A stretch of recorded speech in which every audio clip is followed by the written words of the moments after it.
চিংড়ি মাছ। চিংড়ি মাছটা কীভাবে রান্না করবো চলো চটপট দেখে নাও। রাখো চিংড়ি মাছটা রান্না করার জন্য ছোটো ছোটো করে আলু, পেঁয়াজ, টমেটো কেটে দেখো লাল লাল করে ভেজে নিয়েছি। চিংড়ি মাছটা দিয়ে দিচ্ছি।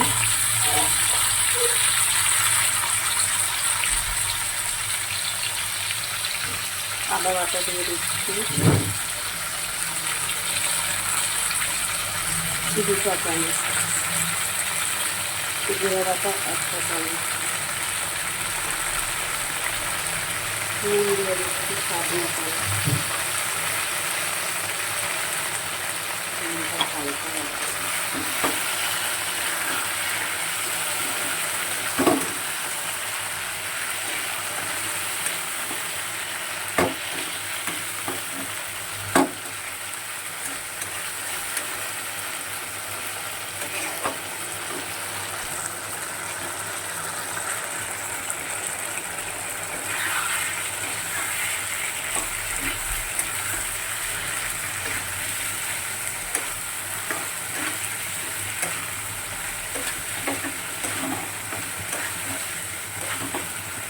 আমরা চিংড়ি মাছটা ভেজে রান্না করি না, চিংড়ি মাছটা এমনি তরকারির সাথে দিয়ে কষিয়ে নিই। তাহলে আমি দেখেছি চিংড়ি মাছটা ভাজলে একটু শক্ত শক্ত হয়ে যায়, সেই জন্য চিংড়ি মাছটা ভাজে না। আগে আলুটা ভেজে নিয়েছি, আলু পেঁয়াজটা ভেজে নিয়ে তারপর চিংড়ি মাছটা দিলাম।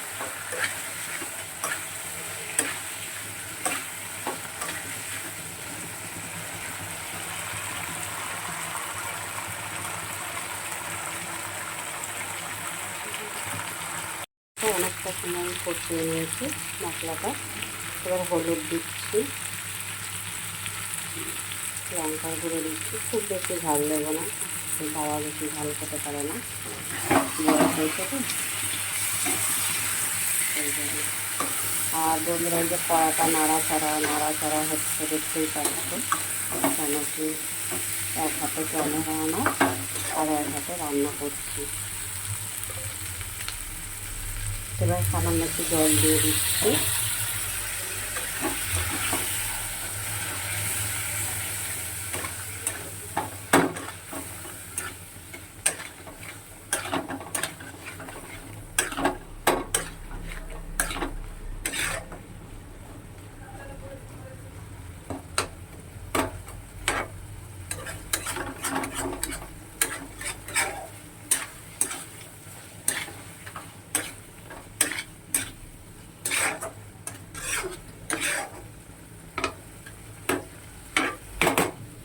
একটু গ্যাসটা কম করে দিচ্ছি, আরও কিছু সময় রান্নাটা করে নেব।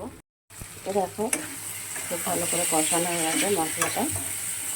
আর এখানে আমি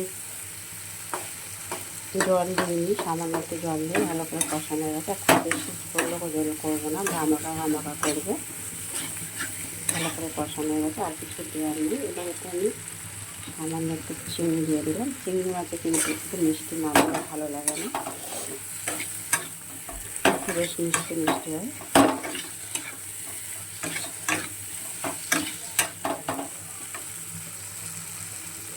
সামান্য একটু জল দেবো।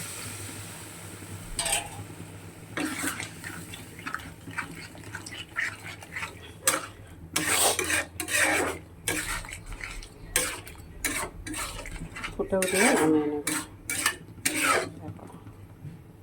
ভালো করে ফুটে উঠুক, তারপর নামিয়ে নেব।